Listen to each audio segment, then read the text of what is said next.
welcome to another episode of Throttle Stop Garage. In this episode, we're going to have just a quick project update, and we're going to look at 5 mistakes that I made when I installed my front suspension. All right, stay tuned.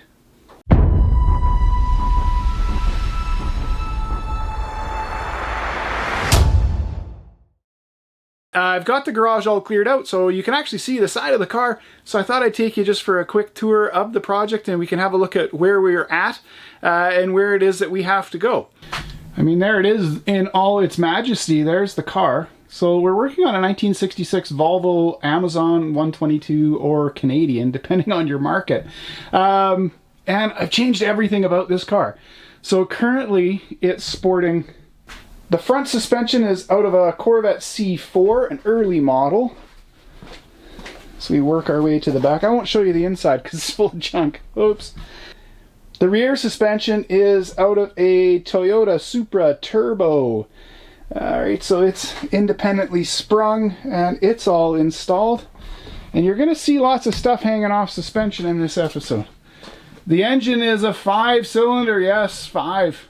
5 cylinders are better. The engine is from an S60R, not the one that's in it. That's the mock-up engine. This is the turbo manifold that we just finished in its glory. I never did show you it all in the car. And of course, as with everything, with light. Okay, so you can see that manifold is now in. And you can see we've got ample clearance around suspension parts and things that were going to cause problems. Anyway, so the engine's in. The body of this car, if you've watched any of the other episodes, the body of this car, from the hood, the trunk lid, the doors which aren't on it, the fenders, the front nose panel, all of that's carbon fiber. Okay, so none of this project has to make any sense at all. That's where we're at. So where are we going right now? So right now we're just, I'm trying to get the rest of the front end put in. So obviously I've taken a little bit of the front end out. Now it's time to get the rest of the front end in and to figure out, you know, little things like, how am I going to steer this piece of junk? How's everything else going to work? There's a lot of details still left to go, and we do have to get those cleared up sooner rather than later.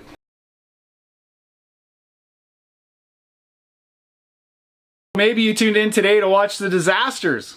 So clearly behind me we've got something going on.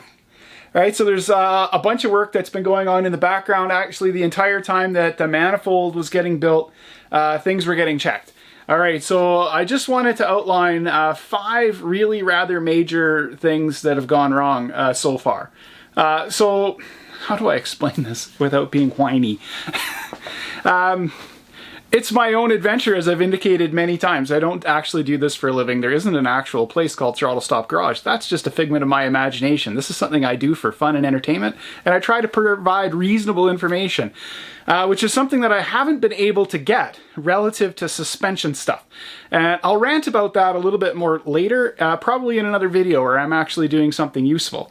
But in this one, I bought a crossmember. It was sort of a hot rod provided a crossmember that was supposed to fit up the Corvette C4 stuff into, well, not this chassis, obviously, because this has never been done before, but it was supposed to fit that crossmember up into another chassis. It was just a crossmember, and then you bought the parts, and it was one of the most economical ways to get into the Corvette game.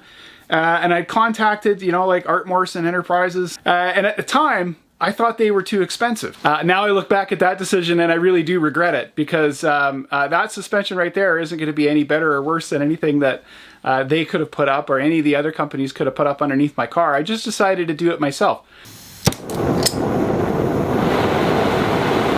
Okay, so the following are the top 5 things that I did wrong installing the suspension in my car. Number 5. I bought the suspension thinking that it would be okay. Right. What's a guy to do? So I purchased the suspension in good faith from a company that apparently does these things every day to make a living. I didn't realize that the suspension was going to be a bit of a mess at the start. That led to several episodes actually early on in the channel's existence where we covered the fact that the suspension was twist and a little bit bent right from where it was made. We can't call that a factory because certainly they would have done better than that. Number 4, I followed the instructions. I read and understood everything. In fact, I even emailed the folks that I bought the crossmember from just so I could get clarification on doing everything as per the letter that was written. And it still was wrong.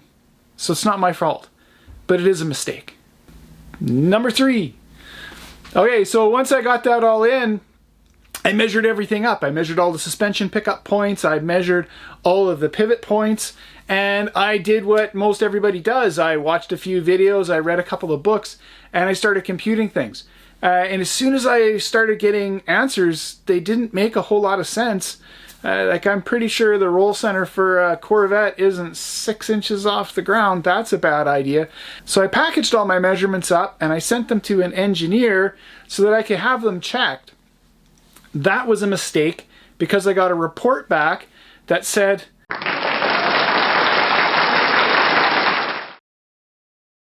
I actually think the report got things reversed. I actually think the report for the rear of the car, which had the suspension roll center at about 6.5 inches off the ground, and the front roll center about 2 inches off the ground, actually, I think they got those backwards.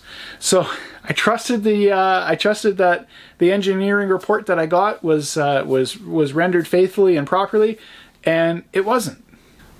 Number 2. I don't have any experience doing this kind of thing, so I didn't trust myself. Right? I didn't trust my measurements. I'd done everything down to creating small scale physical models. Like, I tried really hard, and I still failed myself by not believing in what I had already calculated. So that was my bad, right? I just should have went with my gut, and I should not have installed the suspension.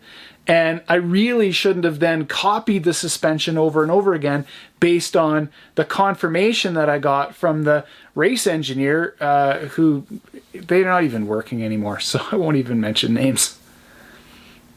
And my number 1 mistake,